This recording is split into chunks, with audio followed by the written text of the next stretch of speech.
Assalamualaikum warahmatullahi wabarakatuh. Salam sehat dan bahagia. Kembali lagi di channel Madroisal Yusuf. Oke, di video kali dan seperti biasanya yang akan saya bahas tentang seputar kesehatan lambung.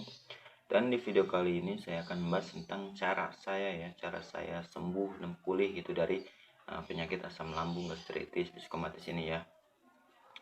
Oke, sebelum kita lanjut ke pembahasannya, buat teman-teman yang belum subscribe ya, jangan lupa di subscribe dulu ya, tombol merahnya ini channel YouTube Madroisal Yusuf ini.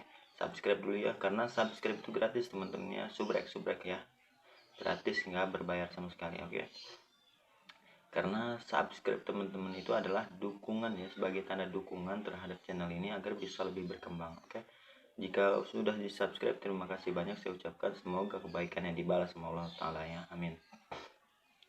Oke, kita lanjut ke pembahasan ya. Jadi pertama kali saya terkena penyakit asam lambung GERD anxiety ini ya, psikomatis, 3 tahun yang lalu ya. 3 tahun yang lalu itu posisi saya masih di Jakarta, dan saya itu masih bekerja semenjak saya terkena penyakit asam lambung ini, udah dari semenjak itu saya nggak bisa bekerja lagi, dan akhirnya saya pulang dong ke kampung halaman ya. Pulang ke kampung halaman selama 8 bulan itu ya, semenjak dari terkenanya itu selama 8 bulan saya itu nggak bisa ngapa-ngapain. Kalau untuk berjalan kalau untuk jalan itu masih bisa, cuma kalau untuk beraktivitas kayak semacam kerja dan lain-lainnya itu nggak bisa. Orang yang setiap hari saya rasakan itu dada sesak gitu ya, panas, mual, perih, dan gemeteran segala macamnya, kepala seleyengan, pokoknya banyak banget lah sensasi-sensasi yang dirasain untuk penderita asam lambung ini ya. Banyak banget, nggak bisa dijelaskan ya, pokoknya nggak bisa dijelaskan dengan inilah, pokoknya banyak banget ya sensasi-sensasinya. Dan sebelum saya tahu gitu tentang penyakit ini ya, tentang penyakit asam lambung ini, sering banget berobat ya, bolak-balik ke rumah sakit, ke klinik, itu sering banget ya.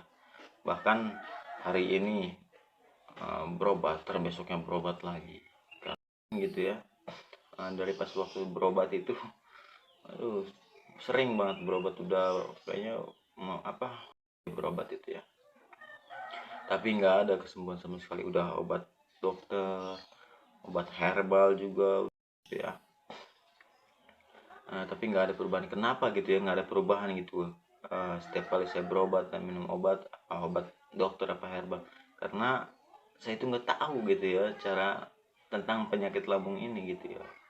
Saya nggak tahu tentang penyakit lambung ini gitu ya, pokoknya nggak tahu lah, makanya susah kalau kita nggak tahu gitu ya masalah tentang penyakit lambung ini untuk menyembuhkannya. Jadi saya cari tahu tentang penyakit lambung ini, dan ternyata penyakit lambung ini nggak berbahaya teman-teman, nggak berbahaya sama sekali ya. Justru mudah gitu, kalau misalkan teman-teman udah tahu gitu ya cara mengatasinya, itu mudah banget ya, mudah banget untuk mengatasi penyakit lambung ini. Jadi semenjak saya tahu gitu ya, dan saya menjalankan gitu ya, yang harus saya jalankan, alhamdulillah itu dalam waktu 2 minggu itu udah mulai membaik, terus 3 minggu, dan seterusnya sampai 2 bulan itu udah baik bener-bener ya, udah mulai bisa beraktivitas lagi gitu ya dalam waktu 2 bulan itu. Tapi kalau untuk sebelumnya itu boro-boro mau keluar rumah aja takut, jangankan keluar rumah gitu ya, mau kumpul bareng teman-teman, mau ke WC aja, kamar mandi, takut banget ya.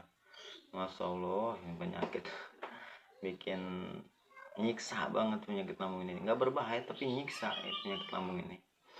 Jadi cara saya mengatasi ya, jadi cara saya sembuh gitu ya dan pulih dari penyakit lambung ini ya, saya menjalankan gitu 3 pola gitu ya, 3 pola hidup sehat gitu ya, 3P. Dari pola makan yang biasa saya sebutkan ya di video-video saya yang sebelumnya, pola makan, pola pikir, dan pola hidup sehat. Itu ketiga pola itu kita kerjakan dengan bersama ya. Soalnya kalau misalkan dari ketiga pola itu satu aja nggak kita kerjakan, itu sangat sulit untuk sembuh ya. Makanya kalau misalkan itu tiga-tiganya kita harus jalankan dengan kebersamaan gitu ya. Pola makan itu harus teratur dari jamnya gitu ya. Terus makan dengan porsi yang sedikit tapi sering, ya minimal 3 jam sekali lah makannya. 3 jam sekali kita harus makan walaupun sedikit-sedikit agar lambung kita itu tidak kosong. Karena kalau misalkan lambung kita kosong, itu otomatis si lambung itu akan memproduksi asam lambung gitu ya, dan dia itu akan melukai dirinya sendiri. Jadi kalau misalkan nggak ada makanan yang untuk dia cerna, yang untuk dia giling lah, jadi dia itu melukai dirinya sendiri, menggiling dirinya sendiri, makanya suka ada luka lambungnya seperti itu. Jadi isi lah minimal 3 jam sekali lambung kita ya. Kalau bisa sih, kalau untuk yang parah-parah banget itu 2 jam sekali, 2 jam sekali diisi, 2 jam sekali diisi ya. 2 jam sekali makan, itu 2 jam sekali makan, biar si lambungnya itu nggak kosong, biar ada ya terus yang dicerna. Dan pola makan juga harus kita jaga untuk pantangannya, jangan asal makan aja. Yang harus kita pantangin dulu, kayak semacam mie, kopi, terus banyak lagi lah makan. Udah saya jelaskan sih sebenarnya di video-video saya sebelumnya, yang makanan yang pantangannya yang harus kita makan itu udah ada di video-video saya yang sebelumnya. Jadi untuk teman-teman yang belum nonton video-video saya yang sebelumnya, tonton dulu ya, karena udah banyak banget video-video saya yang udah saya jelaskan ya di video-video saya yang sebelumnya. Terus dari pola makan ya seperti itu ya, pola makan harus kita jaga ya, pantangannya harus kita jaga juga. Terus dari pola pikirnya itu harus benar-benar kita kontrol, karena kalau lambung dan otak itu ya, dia itu berkaitan gitu ya. Setiap kali asam lambung kita naik hingga keluar dari katup esofagus kita ini ya, keluar hingga naik ke tenggorokan, itu akan merespon, itu otomatis akan merespon ke otak kita ya. Jadi timbul rasa cemas, panik, karena dari asam lambung ini ya, dari respon dari asam lambung ini merespon ke otak ya. Makanya kalau misalkan asam lambung kita sedang naik, sebisa mungkin kita jaga pola pikir kita ya, jaga dengan, pokoknya kita ubahlah pola pikir kita yang tadinya negatif menjadi positif ya. Nggak apa-apa, ini cuma sensasi dong ya, nggak apa-apa, penyakit lambung ini nggak berbahaya, sama sekali nggak berbahaya. Pokoknya sebisa mungkin teman-teman itu harus mengontrol pola pikir ya, jangan sampai punya pikiran macam-macam lah, takut mati segala takut macam, itu nggak bakalan teman-teman. Mati mah udah ada yang ngatur ya, Allah Subhanahu wa taala yang ngatur. Jadi kalau untuk takut mati, kalau masalah mati itu udah nggak usah ditakutin ya, itu pasti bakal terjadi gitu kapan-kapan juga ya, soalnya udah diatur sama Allah ya untuk masalah mati mah ya. Tapi kalau untuk masalah penyakit lambung membuat orang mati, itu enggak, penyakit lambung itu tidak membunuh gitu ya. Penyakit lambung itu tidak berbahaya sama sekali. Penyakit lambung ini tidak bisa membuat orang itu mati ya, cuma menyiksa gitu ya, menyiksa. Kadang ada yang bertahun-tahun nggak sembuh-sembuh, bahkan sampai belasan tahun, puluhan tahun ya nggak sembuh-sembuh, tapi nggak mati-mati orang ya.